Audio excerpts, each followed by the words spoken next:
Hi! Hello! Welcome back to my channel. Myself Manisha.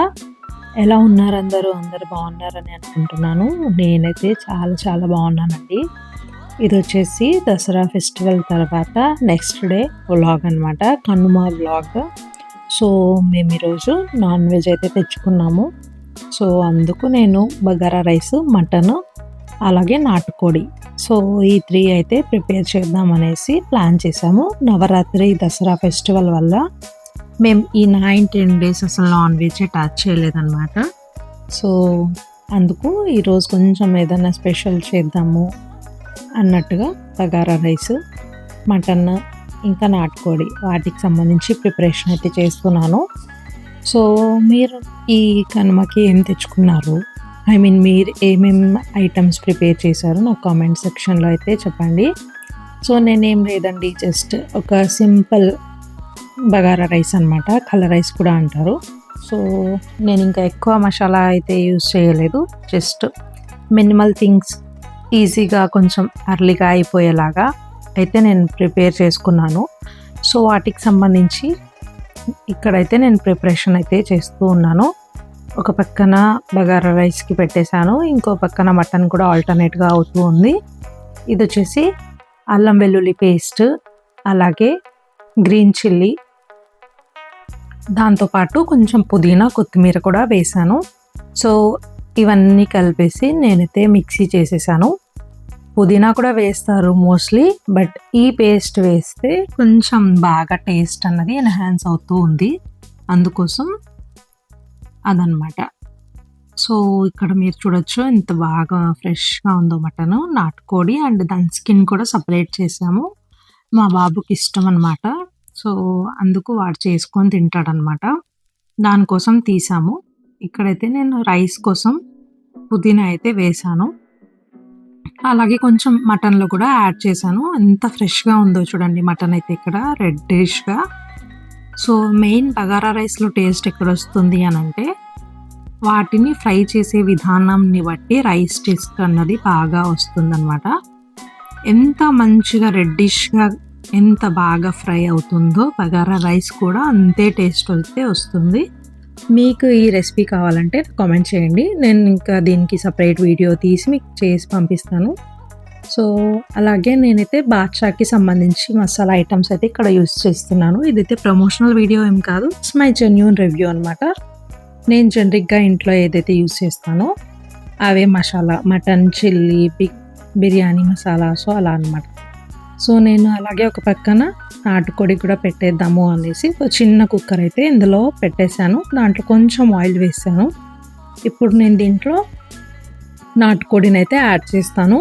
నాటుకోడి కొంచెం అందులో ఉన్న ఐటమ్స్ లైక్ వాటర్ అదంతా వెళ్ళిపోయి కొంచెం పచ్చివాసన రాకుండా ఉండాలంటే మనం ఫస్ట్గా ఇలా జస్ట్ ఆయిల్ వేసి నాటుకోడి వేసి దాంట్లో బాగా ఫ్రై చేయాలన్నమాట. అందులో ఉన్న వాటర్ అంతా బయటికి వెళ్ళిపోవాలి. అప్పుడు ఆ పచ్చివాసన అన్నది మనకు రాదు. నేనైతే నాటుకోడి తిననండి, మా ఇంట్లో పిల్లలు అందరు తింటారు, బట్ నాకైతే ఇష్టం లేదు.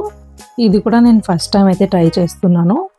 మోస్ట్లీ మా అత్తయ్య వాళ్ళు ప్రిపేర్ చేస్తారు, నేనైతే ఇది ఫస్ట్ టైం ట్రై చేస్తూ ఉన్నాను.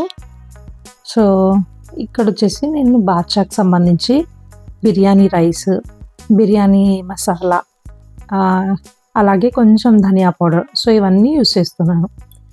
ఇక్కడ వచ్చేసి మటన్ కోసం నేను మసాలా అయితే అంత ప్రిపేర్ చేస్తున్నాను. సో, ఇదే మటన్ కర్రీకి కొంచెం టేస్ట్ని అయితే యాడ్ చేస్తుంది. సో, ఇక్కడ వచ్చేసి నేను ఇలాచీ, చెక్క, లవంగ, అలాగే మనం మసాలాకి ఏదైతే యూస్ చేస్తామో ఆ మసాలాలన్నీ ఇందులో యాడ్ చేస్తున్నాను. మీరు ఎలాంటి కైండ్ ఆఫ్ మసాలా యూస్ చేస్తారు? మసాలా అంటే నథింగ్ బట్ కన్సిస్టెన్సీ, గ్రేవీ యొక్క కన్సిస్టెన్సీ అనమాట. సో, కొంతమంది అవి ఇవి అన్నీ వేసేస్తారు, బట్ నేను సింపుల్ మసాలా అయితే ఇంట్లోనే ప్రిపేర్ చేసేసి వేసేస్తాను. కొంచెం టేస్ట్ అండ్ థిక్నెస్ బాగా ఉంటుంది. బగారా రైస్లోకి వాటర్ అయితే బాగోదు కదా, అందుకు నేను ఇంకొంచెం కాజు, బాదం, అలాగే గసగసాలు, అదే మెయిన్ ఇంగ్రీడియంట్ అండి. సో, అవన్నీ వేసి మిక్స్ చేసేస్తాను అంతే. ఇంకా ఇక్కడ వచ్చేసి రైస్ వాటర్ అంతా బాగా బాయిల్ అయిపోయింది. సో, బాయిల్ అయిపోయిన తర్వాత నేను ఇక్కడ రైస్ అయితే యాడ్ చేస్తాను. మీరు చూడొచ్చు కొంచెం సాల్ట్ వేసేసి వాటర్ వేసేసి బాగా కలిపేసి ఇంకా మూత పెట్టేస్తాను. ఇంకా అదండి. ఇంకా మసాలాలో అయితే మెయిన్ మనకి బగారా రైస్ మసాలా అంటూ ఏముండదు. నార్మల్ బిర్యానీ మసాలా, అలాగే కొంచెం ధనియా పౌడర్, కావాలంటే గరం మసాలా కూడా యాడ్ చేసుకోవచ్చు. ఎలాగో బిర్యానీ మసాలా వేస్తాం కాబట్టి ఈ రైస్లో ఇంకా ఎక్స్ట్రా ఏ మసాలా అయితే యూస్ ఉండదు. సో ఇది వచ్చేసి మటన్. ఇంకా అందులో కూడా అంతే, కొంచెం పసుపు, ఉప్పు, కారం, అలాగే ఇందాక నేను చెప్పాను కదా మీకు అల్లం వెల్లుల్లి పేస్ట్, అది కూడా ఇందులో యాడ్ చేస్తూ ఉన్నాను.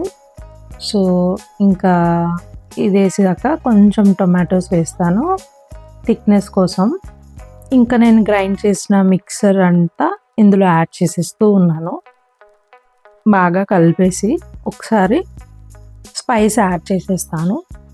దానికి ఆ మసాలాలో ఫ్రై చేసి వేసుకోవచ్చు, నార్మల్ కూడా వేసుకోవచ్చు. ఆ మసాలా కొంచెం పచ్చి వాసన వెళ్ళే వరకు కొంచెం బాగా ఫ్రై చేసుకుంటే టేస్ట్ అన్నది బాగుంటుంది. కారం అనేది నేను కొంచెం లైట్గానే యాడ్ చేశాను, ఎందుకంటే పిల్లలు చాలా స్పైస్ అయితే తినరు. సో మా పాప చిన్న పాప కదా, తన కోసం నేను కొంచెం స్పైస్ యాడ్ చేసి ఇంకా రిమైనింగ్ అంతా స్పైస్ ఇంకా తన కోసం కొంచెం తీసి పక్కన పెట్టేసి రిమైనింగ్ స్పైస్ కూడా వేసి బాగా కలిపేస్తాను. అంతే అండి. ఇక్కడ వాటర్ బాగా మరుగుతూ ఉన్నాయి. కొంచెం సాల్ట్ చెక్ చేశాక రైస్ కూడా ఇందులో వేసేసాను. రైస్ వేసేసి ఇంకా సిమ్లో పెట్టేసి ఒక 15 to 20 minutes సిమ్లోనే ఉంచాలండి. మిడిల్లో ఒక్కసారి జస్ట్ మనం అలా కలుపుకొని ఇంకా దాన్ని టచ్ కూడా చేయకూడదండి, లేదంటే మన బగారా రైస్ అన్నది పలుకుగా ఉండే రైస్ అంతా విరిగిపోతుంది అనమాట. సో అదండి మటన్ కర్రీ, నాటుకోడి బగారా రైస్. నా ఈ కనుమ రోజు ఈ ఐటమ్స్ రెసిపీస్ ఎలా ఉన్నాయి నాకు చెప్పండి. ఈ చిన్న వ్లాగ్ మీకు నచ్చినట్టయితే లైక్ చేయండి, షేర్ చేయండి, సబ్స్క్రైబ్ చేయండి, కామెంట్ చేయండి. Thanks for watching.